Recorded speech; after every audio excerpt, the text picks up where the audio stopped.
The theme of our discussion today is China in the world community. One need only mention this theme, I think, or problem, to realize its present and future urgency. In the present, because the United States seems to be moving ever closer to confrontation with China over the no-man's land of Vietnam. In the future, because China, the U.S., and the rest of the world must somehow learn to live together. It is my very great pleasure today to act as moderator for this discussion between two internationally recognized students of world affairs. On my left is the eminent British historian, Professor Arnold J. Toynbee, who is currently at Stanford University as visiting professor of communications and history. To my right is Professor Hans Morgenthau of the University of Chicago, whose extensive writings on international relations are well known both here and abroad. In recent years, Professor Morgenthau has been an outspoken critic of U.S. foreign policy. My name is Lyman Van Slyke of the Department of History, Stanford University. I think neither of these men requires further introduction, so let us turn at once to the subject of the discussion. And let me ask you, Mr. Toynbee, how you see China's past history from the Opium War onward as influencing her place in the modern world.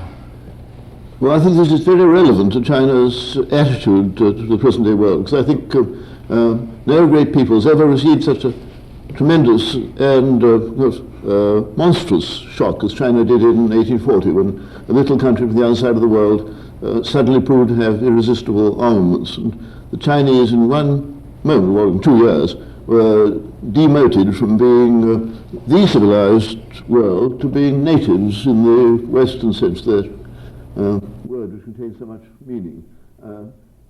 I think all of us would have reacted to that shock, followed by a century of humiliation, which ended only in 1945 when the Japanese had to evacuate China. I think most of us reacted in the way China has reacted. It has been very emotional, pretty savage, pretty unreasonable. The Chinese, by tradition and habit, are a very reasonable, moderate people, I should say, from my acquaintance with them. Do you think, Mr. Toynbee, that China seeks to somehow recover the position that she lost in 1840? Yes, I do. I can't explain her behavior to India in any other way, because the territory that she was disputing about is itself really worthless, and India couldn't possibly be a military threat to China, and yet China quarreled with her best advocate over this. And I think it was because China was determined to show the world, India, that she wasn't going to accept some frontier land that Englishmen had laid down in the 19th century when China was weak and British Empire was powerful. And I think this is so all around. This is kind of test for China of her getting back her normal position in the world. Of course, Mao Zedong in private conversations has time and again said that the period of humiliation of China was over, and that China must recover the position which he occupied before the century of humiliation. Oh, he actually said that. He has said that in private conversation, I think. Well, and also, if you look at the actual policies which China pursued since 1949, they can all be explained in terms of Chinese nationalism and not in terms of communism. Taiwan, the offshore islands, the Yalu, Vietnam, Tibet, the McMahon Line. I remember very vividly during the Korean War, I had a discussion with a man who was then one of the highest officials of the CIA. And he said to me, if Chiang Kai-shek were reigning in Peking, we would have exactly the same troubles with China we have now. A statement which shocked me at the time, but which on reflection I find extremely wise. Because we tend to equate the foreign policies of China with communism, some kind of demoniac force. If you look at those policies on their own merits, you realize to what extent they are the natural outgrowth of Chinese nationalism. Well, in this sense, Professor Morgenthau, would you think that China, in terms of her nationalism, is a threat to the rest of Asia? Well, it all depends upon what you call a threat. It is a fact of Asian life that China is the most powerful nation on the Asian mainland, as the United States is the most powerful nation in the Western Hemisphere. This is a fact. And of course, people at the periphery of China look at China with a mixture of admiration and awe. I remember very vividly when I went to Asia the first time in 1955. I came with the conception that there was a contest going on between India and China for the soul of Asia. As a matter of fact, there is no such contest at all. And from Tokyo to Karachi, I find one great emotion, this mixture of admiration and awe at the rejuvenation of China, at the recovery of Chinese position, which it had occupied for millennia. I mean, this is a basic fact. It depends very much upon the outlook of the individual nation, whether it regards this existential position of China as a threat or as a promise, or as, it cannot regard it as something indifferent. I mean, you look at the reaction of the Latin American nations to the hegemonial power of the United States. It's also a mixture of awe and admiration and resentment. Professor Toynbee, you had started to speak of China's place in the world, and I wondered if you could address yourself to the question of China's conception of world community, since this is one of the thematic phrases of our talk. What does world community mean to the Chinese, do you think? This is so difficult a problem for the Chinese, I should guess, trying to put myself into the Chinese person's position, because they were the world community from their point of view down to 1840, because the rest of us were just on the sort of periphery, sort of semi-barbarians, total barbarians in the penumbra. Then they became nothing, natives, trampled on for a century. Then what's their new position? Because meanwhile, the world in which they live has become the total world, including the whole of the Western world, as well as their own. And they have somehow to live not as natives, not again, I don't believe they have the ambition of dominating the whole world, but I think they do have, well, Professor Morgenthau put it, I could put it better, that their natural position, which they want to recover, is the sort of position the United States has in this hemisphere. That is a great position, greater than that of the local states clustered around, but geographically limited, not coextensive with the whole world. Are we then seeing, in a sense, the working out of a clash or a confrontation, if you will, of two competing conceptions of world community? Perhaps the Western legalistic concept of international relations as contrasted with an Asian Sinocentric conception of the world. I don't know whether one can put it in such terms. I would rather put it in concrete terms. Yeah. If we continue our policy of peripheral military containment of China, Korea, Vietnam, Thailand, Laos, Taiwan, I think a direct confrontation and a war is inevitable. It has been avoided thus far only because of the weakness of China. China couldn't help itself. Yes. But if you imagine for a moment, and it's more than a mere hypothetical figment of the imagination, that 800 million Chinese will be in full possession of modern technology. Yeah.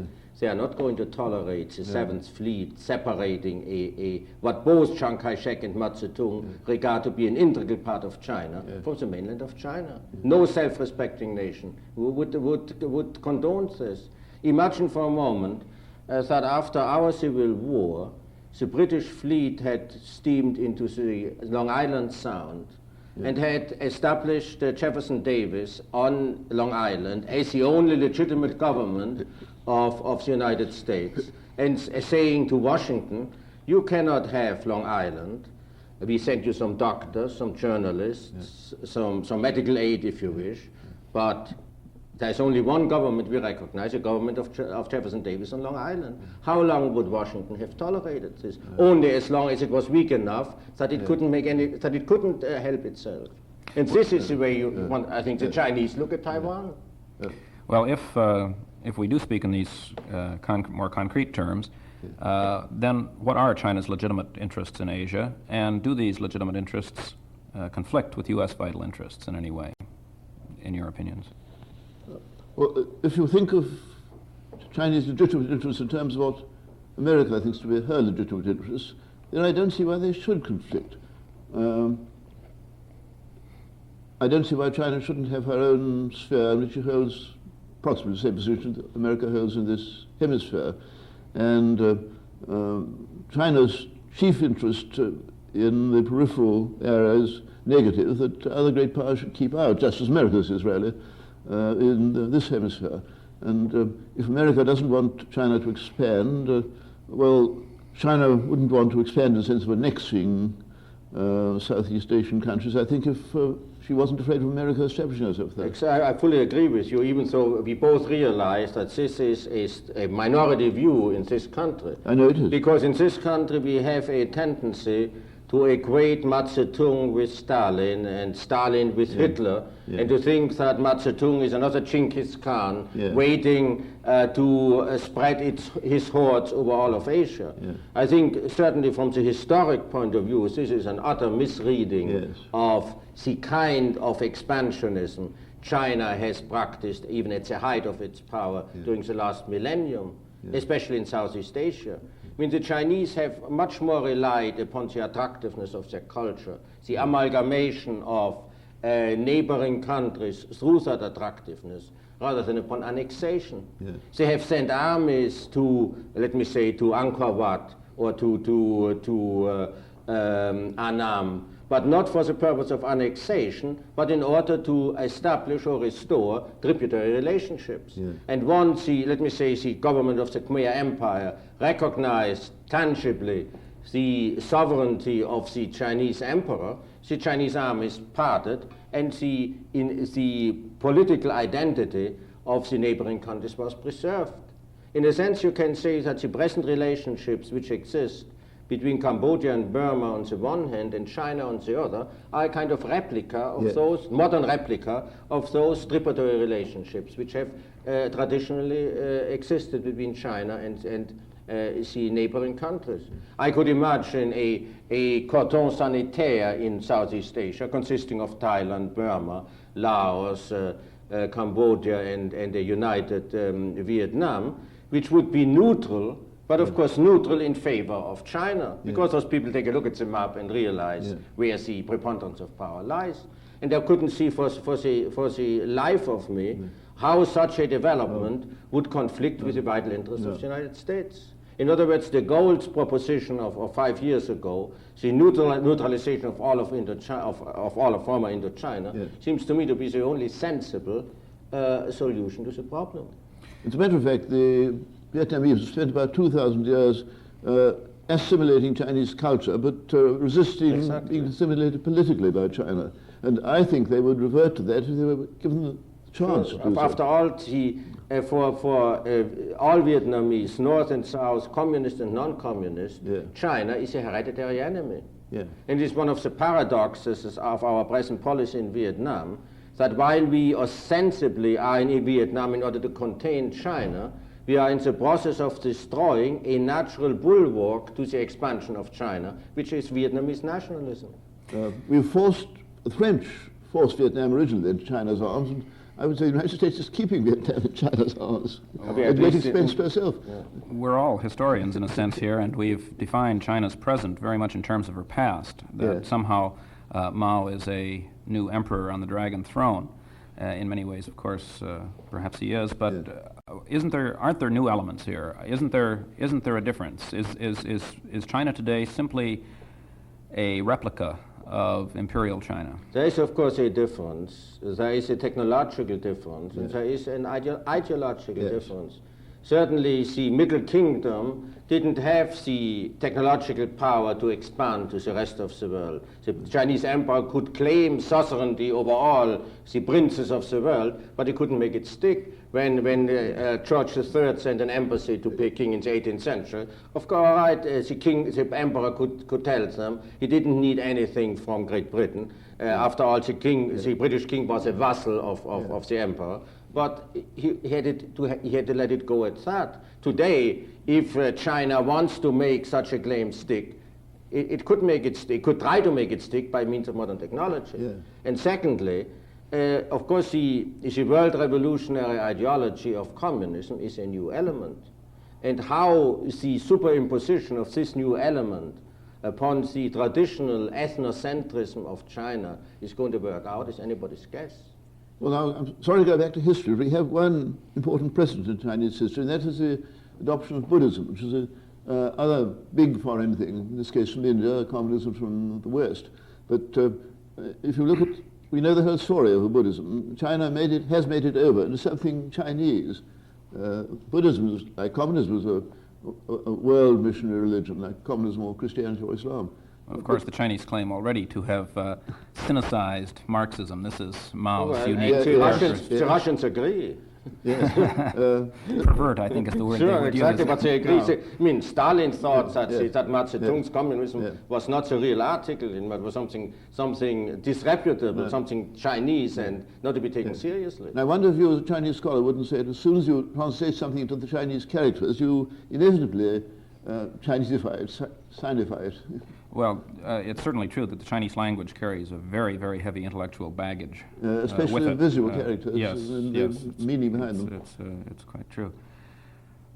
Well, in these terms then, what should the United States do? What should United States policy toward China be if it should be different from its present contour? Well, I personally am inclined to think that we are at present on a collision course with China. So it is only the weakness of China which has prevented the collision from coming about. But once 800 million Chinese are in full possession of modern technology, they will not tolerate the existence of a ring of so-called military strongpoints at its periphery. So I would go back to the advice which Generals MacArthur and Eisenhower gave us in better days, and not to have any military establishment on the Asian mainland. And I would also go back to the speech the then Secretary of State Dean Acheson made before the National Press Club in Washington in January 1950, in which he draws a line at the island bases adjacent to the Asian mainland, where our superiority in naval and air power can come into play, and where we are not confronted, as we are now incipiently on the Asian mainland, with an insuperably superior land army in China. You see, we are sucked into a position in which our disadvantages are maximized and our natural military advantages are minimized. We are sucked into a position which exactly is the one against which MacArthur and Eisenhower warned us. And of course, if you talk to military leaders in Washington, they will all tell you nobody advocates a land war against China. But this is only can only be put into practice if the Chinese are accommodating. But the Chinese are not going to be accommodating because that's a major weapon they have in which they are infinitely superior to the United States. Do you think that when 800 million Chinese have modern technology, that the virulent propaganda attacks on the United States, which have been propaganda to this point, would be translated into policy in any way? This is possible. This is possible. But you see, then, if China is in that modern technological position, it is as vulnerable to atomic retaliation as the United States and the Soviet Union are already. And if you assume a modicum of rationality in Peking, they will think twice before they do something drastic against the United States. And here one can rely, I think, upon the traditional rationality of the Chinese, the common sense, which after all is one of the essential elements of Confucianism. And even if you read Mao Zedong's writings, I at least am impressed by the peasant deviousness and common sense rather than by the Marxism-Leninism, which is really a kind of a superficial veneer which has nothing to do with the essence of his thought. And doesn't it very largely depend on how the United States treats China while these 800,000 are getting technology? Because what's making China feel mad now is that she's still being treated as natives. This is in effect the American attitude, not fit to be in the United Nations. You see, the dramatic experience we had in 1949 is, of course, a kind of Kipling-esque experience. Yes. We lost China, our little yellow brethren, with whom we were so kind and to whom we sent missionaries and doctors, whose young people we educated. They defect from us. I mean, there is this kind of paternalism, which is a typical element in enlightened colonialism. In terms of Chinese rationality, could we comment for a moment on China's domestic affairs, particularly the current upheaval that we see in China? We can comment, but the question is how far we can go. Of course. Everybody comments, but nobody knows anything. Let's speculate. What do you think are the governing forces which have led to this? Well, I must really elaborate upon what I just said. I don't know. I don't know what the relations among personalities are. I don't know what the policy issues are. I don't know to what extent this is a succession struggle, for instance. I don't know what role Mao Zedong plays in all this, whether he's a mere figurehead or whether somebody else is. So whether this is perhaps preparation for war in order to rekindle the revolutionary spirit and prepare the Chinese people for a guerrilla war, I mean, we all can speculate, but I am very leery about those speculation because we really don't know. In more general terms, is it probable that the Chinese peasant wants to get rid of landlords? He can't afford to pay rent to landlords, and that this is a very important element. He may not like collectivism, but he doesn't like landlords either. And secondly, haven't the Chinese, after waiting a century longer than the Japanese, at last all of them more or less made up their minds that though they may feel a kind of aesthetic distaste for Western civilization, they've just got to adopt the technical and practical side of it, because what they want most is to recover their normal position in the world, and they've admitted at last that they can't both keep the antique Chinese culture and have a position in the world except that of natives. And this is quite possible, that you have a kind of crisis of adaptation to modern times. Yes, and this may be complicated by the fact that Mao is an aging leader who is trying to channel the revolution in its future course, even after his hand is gone. But historically, in leading elements, have there been this has there been this sort of power struggle? Is this characteristic of the Russian experience under Stalin? I think ideology versus power. I put it that way. I think there's been the same thing in Russia, that what gives you power in the modern world is certain kind of people, managerial people, scientists, technicians. Theoretically, the kind of life you've got to give them in order to make it possible for them to do their best work. So you can't flog people like that into working, is incompatible with communist theory, I suppose, but theory always gives way to practice when practice is important enough. Sure, well, of course the issue between Stalin and Trotsky was of a very similar nature. Here was exactly, Trotsky, the orthodox Marxist-Leninist, and here was Stalin, the pragmatist who adapted the doctrine to changing circumstances and prevailed. But whether this is really the issue is again in China is again an open question. I think so. Trotsky thought, we've got Russia, let's expand for world communism. Because he 100% sincere communist. Sure, and he had read in Marx and Lenin that a communist revolution in one country was impossible. It was only possible as a beginning of a chain of events. After all, the Marxist-Leninists are the inventors of the domino theory. And Stalin, though he wasn't a Russian, but thought like Napoleon, said, here we've got communism, let's expand communism for Russia. Socialism in one country. Yes. Speaking of Russia, maybe we could look at China's relation to the socialist world community. We've been speaking about Chinese-American relations, or China confronting the so-called free world. What about China's relation with the Soviet Union and with the rest of the socialist world? Well, I think much will depend upon the development of the revolutionary situation in the underdeveloped third of the world. If you can normalize that situation, if you can prevent violent revolution, I think the Russian revisionism will prevail. But if a situation should become untenable, let me say in certain countries of Latin America, where the Russians have already separated themselves from the guerrillas and support what you might call non-civil war communist parties, if the situation in those countries should become untenable and revolution should break out, I'm sure the Chinese will have a great debating point and a great political advantage. Yes. If your question is aimed at the relation between China and the Soviet Union with regard to our presence in Vietnam and the escalation of that war, I think it is a very open question to what extent the Soviet Union will honor its commitments toward China. On the one hand, the Russians have said time and again, they have said it in public and they have said it in private, that they cannot allow what they call a fraternal socialist government, such as that of North Vietnam, to be defeated by the Western imperialists. If this is so, certainly a fortiori it applies to the fraternal government of China, which isn't so fraternal, but still, which is also a socialist government. And if you imagine for a moment that the United States would destroy China in its modern form, and the Russians would sit by and let that happen, certainly their credibility in the communist world would be nil.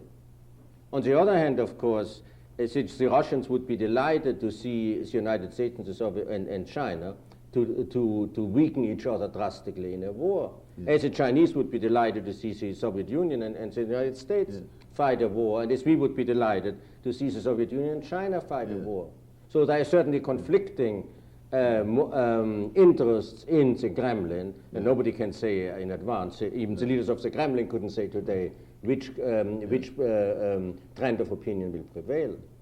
My guess is that if this country, I share your fears about drifting into war with China, if this country and China drifted into war, Russia would behave as the United States behaved in the first stage of each of the world wars. She'd try and keep out. But if she saw that America, as we say, was destroying China, she couldn't afford to let that happen without intervening. I think any more than you would afford to let Hitler win.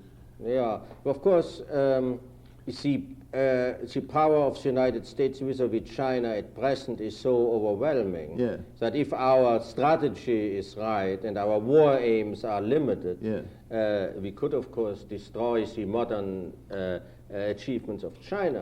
And I don't know, Professor Toynbee, whether you have read a privately circulated verbatim report of a discussion which Zhou Enlai had about a year and a half ago with the roving French ambassador Chauvel. No, I haven't. Which is which to me is the most, I don't know whether you have seen, is the most enlightening document I have seen on Chinese expectations and intentions. Zhou Enlai says, we shall not provoke the United States into war. We shall even continue what he calls the ridiculous conversations in Warsaw in order not to provoke them. And if war comes, the Americans will destroy everything we have built in the last 20 years. But they cannot win, because 3 million Americans will be swallowed by 800 million Chinese. And I mean, if I were sitting in Peking, this is the way I would reason as a rational observer of the international scene. And with the Japanese example? Surely. Yes, the Chinese have stated that their soldiers are the equal of any in the world within 30 yards. All right. Yes, there are quite a number of them. Yes. Can you imagine any other circumstances under which the Sino-Soviet split might be reconciled? Are there, other than the pressure of Vietnam? Well, of course, you can say in a general way that the enmity between two states will always be neutralized when there is an overriding hostility on the part of the two toward the third one. I mean, this is a general principle of foreign policy. Look at our relation with the Soviet Union before the summer of 1941. I mean, certainly we regarded the Soviet Union our enemy, and once Hitler, who was a greater threat to both us and the Soviet Union, attacked the Soviet Union became our friend and ally, and stopped to be our friend and ally at the very moment Hitler was defeated. 1921-22, time of that naval conference in China, America and Soviet Union virtually cooperated against Japan. That's correct, with the cooperation of Great Britain, of course. Well, then it becomes relevant to ask about the future course of U.S.-Soviet relations, doesn't it? Because if the détente that had begun some time ago is continued, then China, as she has, will conceive of both the United States and Russia as her enemies, rather than considering Russia as a potential ally. But of course here one has to distinguish between propaganda and actual policy, and I think this is particularly relevant to China. I mean, the Chinese have talked like madmen. If you take, for instance, Lin Piao's manifesto, which sounds to me like the worst example of German geopolitics. I mean, the surrounding of the cities by the rural areas. I mean, it's just sheer fantasy, sheer nonsense. Was applicable to China during the Civil War, but it's certainly not applicable to the United States. I mean, it's just not worth it's not to be taken seriously. So the Chinese have talked like madmen. but they have acted, with, as we have said before, with extreme caution. So what they will do, in spite or in accordance with their propagandistic pronouncements, is anybody's guess. And my personal inclination is, and of course this is a mere hypothesis, that the madness of their ideological pronouncements is a modern version of their traditional ethnocentricity. Yes. I mean, this is simply, again, in modern dress, the old Chinese attitude towards the rest of the world. Yes. Which is not going to be put into practice if it endangers the interests of the real China, the empirical Confucian China.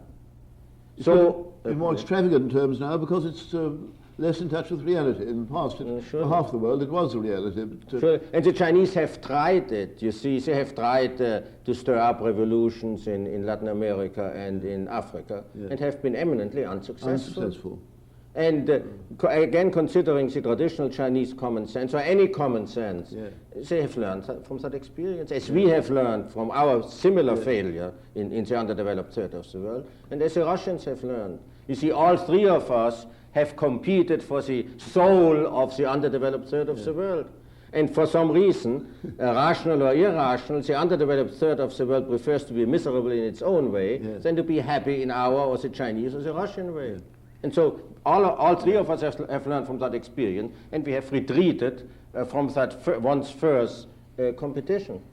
Well, then, has China isolated herself by her foreign policy, or is the isolation imposed by the United States, or by the United States and Russia? I think it has isolated itself primarily, and we have cooperated in it. I mean, if you refer to the slogan, containment without isolation, I hold no stock in the slogan. I think it is a mere ideological disguise for the continuation of the present policy. As towards India, and as towards some African countries, she's isolated herself, I would say, surely, by foolish behavior. And the Chinese, again, have done this consistently for millennia. I mean, they have taken pride in their isolation, and in what the British used to call splendid isolation.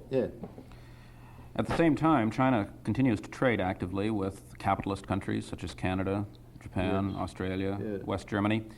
What can other countries, that is countries other than the United States, what might they do to help normalize, in a way, China's participation in world affairs? Well, I would say to treat China as a normal member of the world society, where I hope that the United States will treat her. Our action isn't nearly as important as the United States' action because of the relative overmastering importance of the United States, but the same policy, in a minor degree, tend towards producing the same effect on China, which I think would calm China down. I think what she wants to be is to be accepted as a normal member, not as world dominator. Well, does China see the world in such a way that if there is peace and stability and relative order in the world, that she will be denied the achievement of certain national and international goals, which she sees as very important to her? For instance? Taiwan. Taiwan, sure. Well, as I've said before, no Chinese government, regardless of ideological coloration, that can help itself, is going to condone the permanent separation of Taiwan from the rule of Peking. We have a historical precedent here. After the Ming dynasty was replaced by the Manchus, there were kind of Chiang-Kai-shek Ming refugees in Taiwan, weren't there? Yes, but they didn't last. Lasted about 40 years. Yes, not more. All right, not more. We have already passed the, almost we are close to the 20 marks. But I would like to raise the question of the Taiwanese themselves, who would prefer, I think, to live under neither. Well, this is, I wouldn't know. I remember very vividly when I was in Japan 10 years ago, I talked about to Japanese diplomats about the two-China policy. And I remember every Japanese I talked to smiled and said, there are also two Taiwans, you see. And of course, there are, I think, four different Taiwanese organizations in Japan working for independence. I really don't know what the Taiwanese want. I don't know whether anybody knows what the Taiwanese want. But we can certainly imagine, especially after the departure of Chiang Kai-shek, a kind of transitional regime, an autonomous regime in Taiwan which will recognize the sovereignty, or the suzerainty, if you wish, of Peking, and then a slow amalgamation of the two regimes. They did get a higher standard of living under the Japanese rule. They disliked Japanese rule, no doubt, very much, but it did do a lot of material things for them. I saw some very interesting statistics a few months ago of relations of various kinds between the peripheral countries around China. And when a Taiwanese wants to go abroad, he'll probably go to Japan, not because he likes the Japanese, but because he's had this he's familiar with Japan. It's easier to go to Japan. This sort of thing gives him a kind of individuality, I would say, of his own. Not Japanese, certainly, but not entirely mainland Chinese, but Chinese, and certainly not Chiang Kai-shek. Certainly not Chiang Kai-shek. Yeah. Now, many Taiwanese do look back on the period of the Japanese occupation now with a certain nostalgia. Yes. Really? Yes. Before we digressed with Taiwan, I was speaking of the possible role of other nations. I was really aiming at Japan. Japan, in some ways, or some Japanese define Japan's role as a bridge between the United States and China. Do you think there's a way in which Japan could perform that function? I was in Japan last in '56, and I found then that a lot of young Japanese were starting to learn Chinese because China had recovered her prestige because Japan had failed to conquer China. She was again the great central country, not natives any longer, and these young Japanese were feeling, well, in the end probably we'll get a job or we get some advantage by knowing Chinese, because this is once again the great central nation. Japan differs from the continental East Asian countries. She's never been conquered by China militarily, but this tremendous Chinese cultural influence over centuries and centuries. It's bound to count once the Chinese were decided to be modern in the technological sense and have taught the Japanese that they can't treat China as natives with impunity. And to come back to your question, you see, I'm not quite sure that I understand what it means to say Japan could serve as a bridge. Who would go over that bridge and for what purpose? I think Japan is rather, at least conceived by us and also by itself perhaps, as a kind of counterweight to China. Yeah. And here, and there are people like former Ambassador Reischauer who believe that the future in Asia belongs to Japan and not to China. And I think there is a possibility that this is so. You see, we have talked so far about the possibility as being a probability that China will come into the full possession of modern technology. Yeah. This is not a law of nature. It's quite possible that China, especially in view of the present troubles, will refuse to come into the full possession of modern technology, or will soon be another time of troubles with warlords governing parts of China. It's possible. I'm not saying that this is likely, but one can no longer assume with a high degree of certainty, as I did, let me say, a year or two ago, that China inevitably, within 10 or 20 or 30 years, will be the most powerful nation on earth. And anyway, she threw away 1 century, which the Japanese didn't throw away. Exactly. Yes, exactly. It's bound to count. Yeah. You see, considering the enormous qualities of the Japanese people in modern terms, you see, it's a very open question.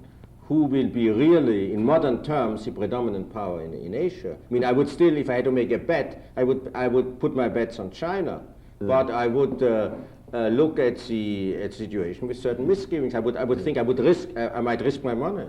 But I also think that if Japan did become the dominant nation in East Asia, she wouldn't try to conquer China. No, certainly. Well, in a sense. She's learned that lesson. Surely, this lesson certainly is learned. As the Germans learned the lesson that it doesn't pay to conquer Russia. She'd trade with China and make a very good thing out of it too. And it may adapt itself even to the governmental system, social system of China, learn from China as it has learned before. Yes. This is quite possible. Yeah. But you see, the idea of a bridge is again, I think, an ideological way of mitigating the real conflict our present policy creates between ourselves and China. Yeah. I'm convinced there is no shortcut to a normalization of our relations with China except a drastic rethinking and revision of our policy.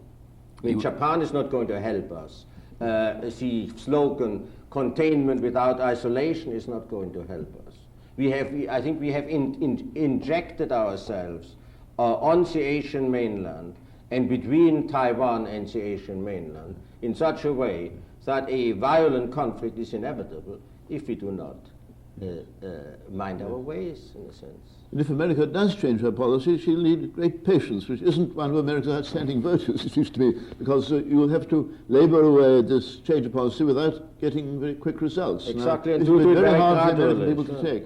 Am I right then in inferring that both of you feel that an evolutionary normalization is unlikely, and that some drastic amputation of the present policy or of our present posture is going to have to take place? Well, I wouldn't go so far as to say that it's unlikely. I hope that it is, that it will come about. Yeah. I mean, obviously, the indications are not very reassuring in this respect, not at all, if you take especially the Secretary of State's repeated statements. Yeah. But if this shouldn't come about, if there is no gradual retrenchment from the Asian mainland, my outlook is extremely pessimistic as far as the unavoidable clash between ourselves and China is concerned. Would you include South Korea in that, Professor Morgenthau? No, I wouldn't. I wouldn't look at South Korea. I don't think one can look at South Korea in isolation from our overall relations with China. It will reopen all the surely. again, Every wound which is slightly healed will break open again.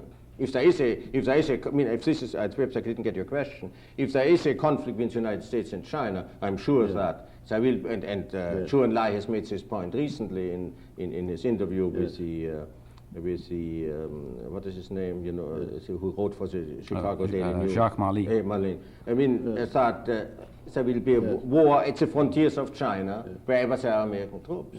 On the other hand, I believe America could, if she changed her policy, recapture the happy relation she had with China in the 19th century, not in the paternal way, but on a footing of equality. Sure, rather like the change in the relation to the British and the Indians. We recovered friendship, but as equals.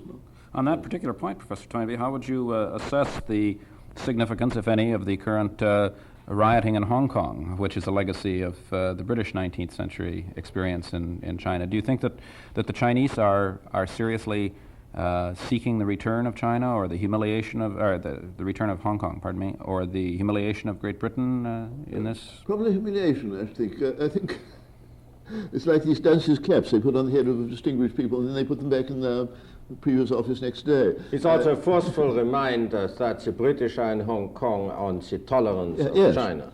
Yes, I think this is a warning sign. Yes. Well, watch your step. You are not here by right or because of your power, but because we allow you to be here. Well, we humiliated China. We can pay back in our own coin. Then I take it that your recommendations are primarily for a withdrawal of U.S. influence from the Asian mainland. No, I don't say influence, but I say military establishments, yes. And I regard this as sound military advice as well as sound political advice. I was in Saigon for a few days just after the French had withdrawn their military presence, before the Americans had brought in theirs. And the French had sent in instead a commission for cultural cooperation, which was having, I thought, enormous success. Because the moment the French had gone out politically, the Vietnamese were eager to have French culture. And I think the same thing would happen with the United States. Yeah, well, one can hope that it would happen. Of course, a lot of blood has flown in the meantime, and enormous resentment and hatred has built up in Vietnam. Yes. If the Vietnam War continues, would you think that the French parallel in Vietnam would be, in Indochina, would be reenacted, or would we have something ultimately closer to the French experience in Algeria? That is one of those analogous questions. Well, I mean, look, there will not be an American Dien Bien Phu. I mean, whether this is good or bad policy, one always learns from history one thing, and this we have hammered into our heads. We are not going to leave Vietnam under military pressure, and we don't need to leave Vietnam under military pressure if we don't want to.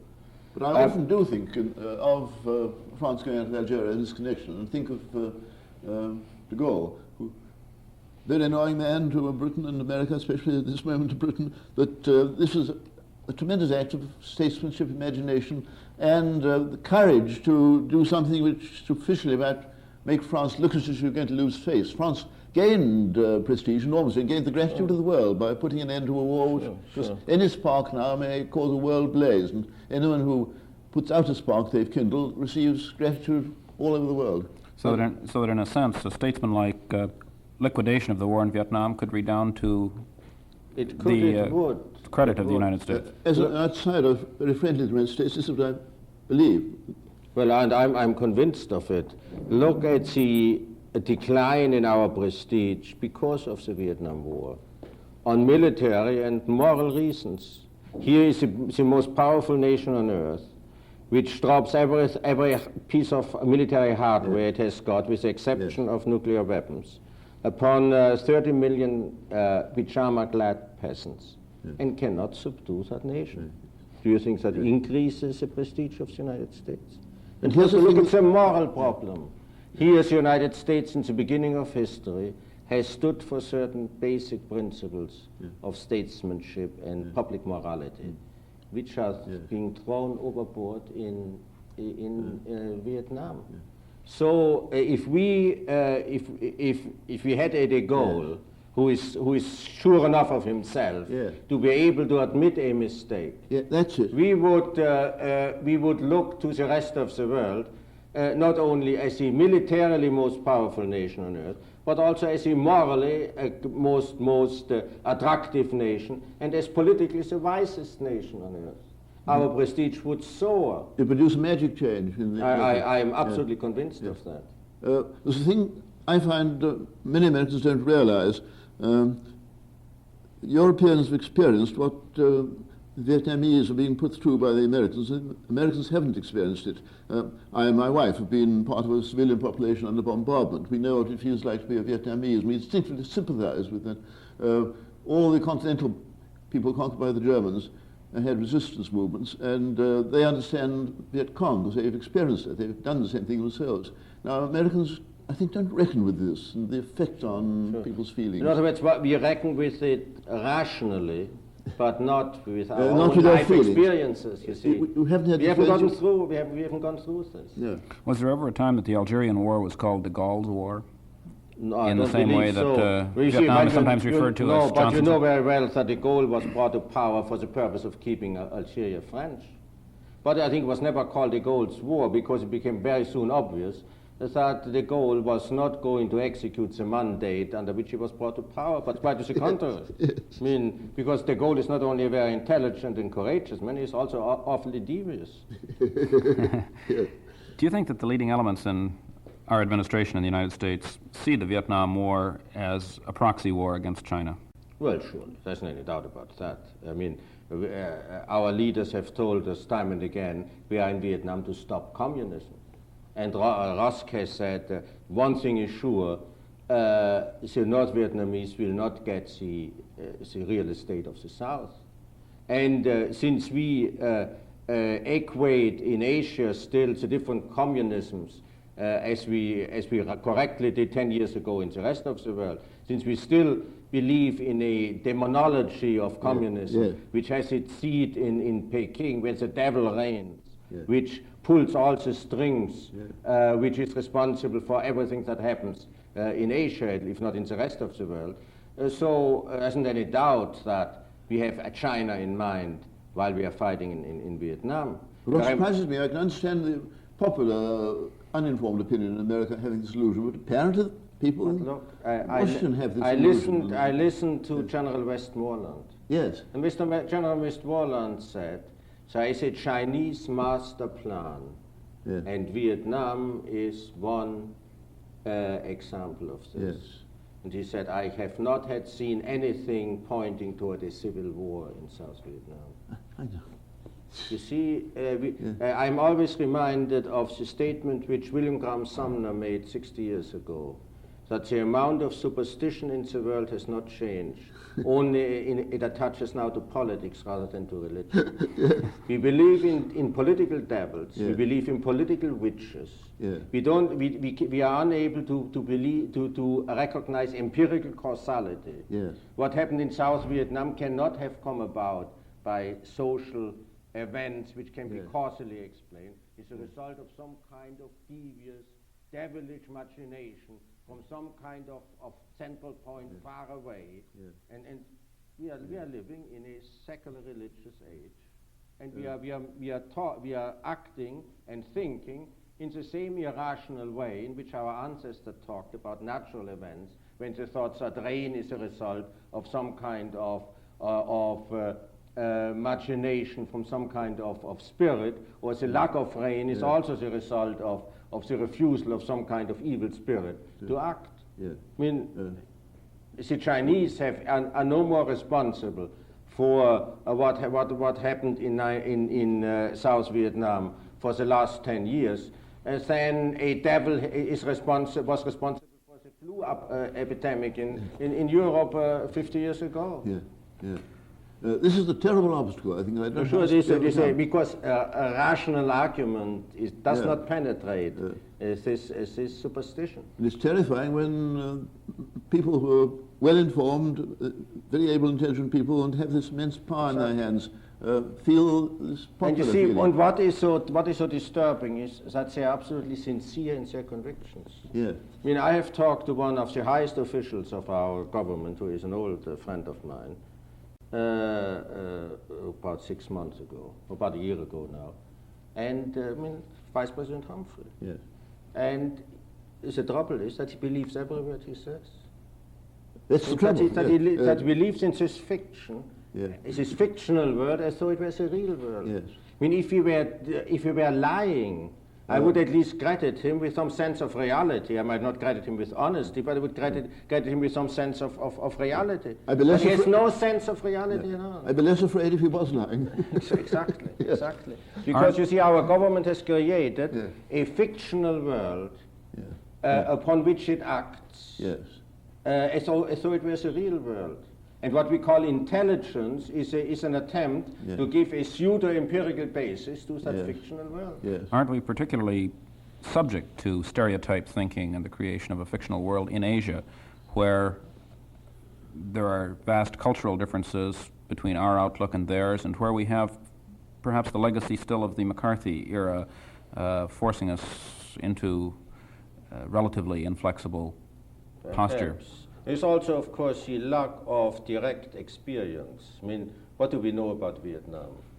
And if you read the stories about pacification, where people with the best of intentions make an absurd policy which is out of this world. I mean, first of all, the idea that we have that we have a mission in Vietnam to build a nation. I mean, you know the idea of nation building, which is a Washington ideology nowadays.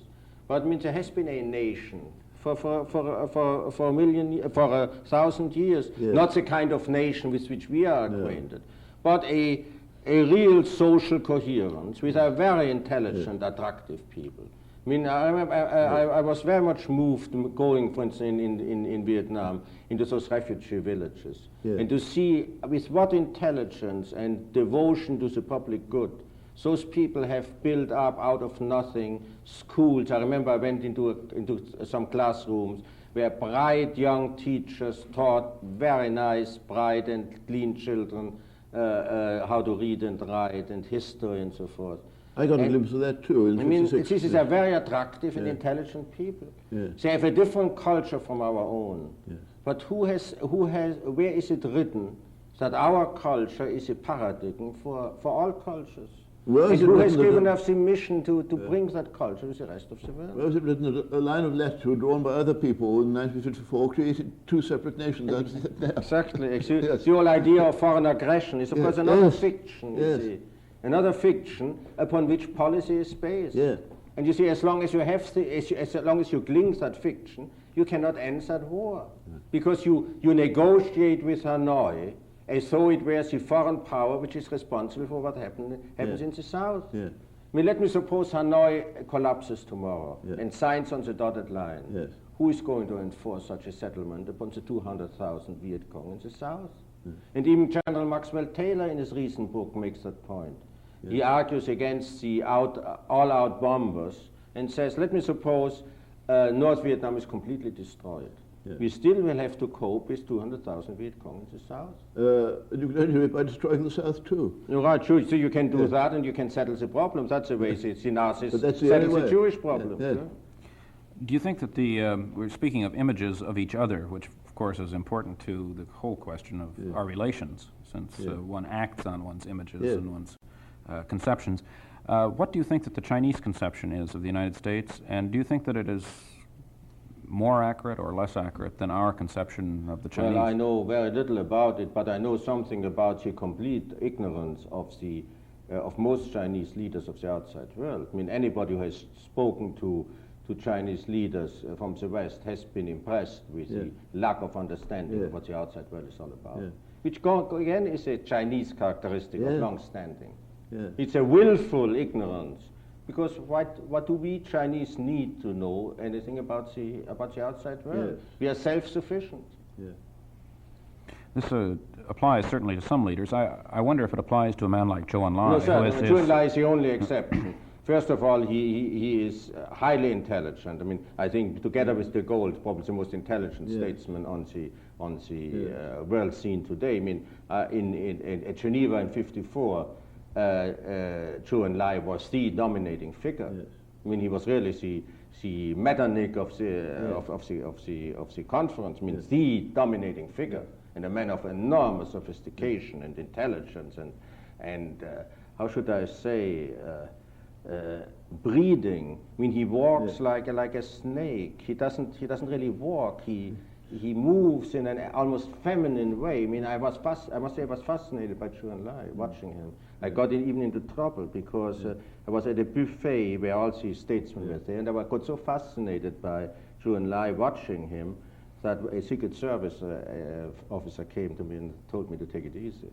But mustn't technicians and scientists and people in present-day Communist China who do know the outside world, mustn't there? Some must have had. No, surely. Well, we were smart enough to send them their best atomic scientists who were living in this country and were regarded as communist, infected, and were sent back to China. I mean, sure.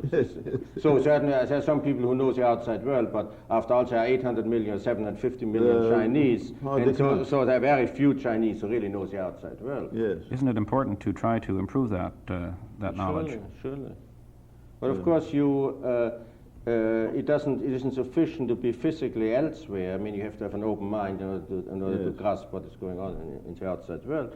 I remember I talked a couple of years ago to a British diplomat who had been chargé d'affaires in Peking, and I asked him what kind of personal contacts he had with ordinary Chinese. He was there for 3 years, and he reflected. And he said, I had one contact with the director of the archaeological museum in Peking, since he is an archaeologist himself. And he said it was completely useless. And the other contact was with the Chinese piano teacher of his daughter. So he was for 3 years in China and really didn't meet any Chinese. So one can imagine a Chinese living in The Hague, for instance, and not meeting any Dutchman. I mean, and this is probably true. I once went to a party in the Chinese embassy in London, and I felt they were particularly insulated, poor things. One subject, a territorial one, the territory that Russia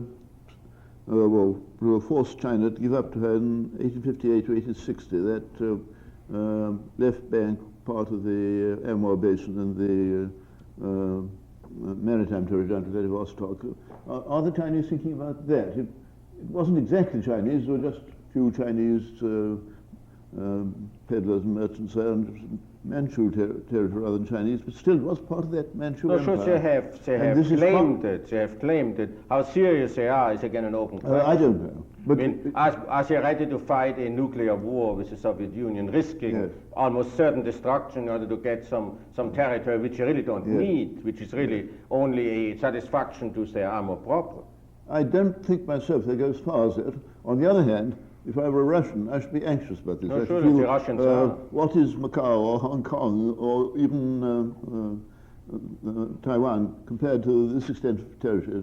It's the only part of Eastern Siberia, I believe, where you can grow cereals, so that it's very important economically to the Soviet Union. Well, I mean, this is certainly a long-range A long range, yes. question. Yeah.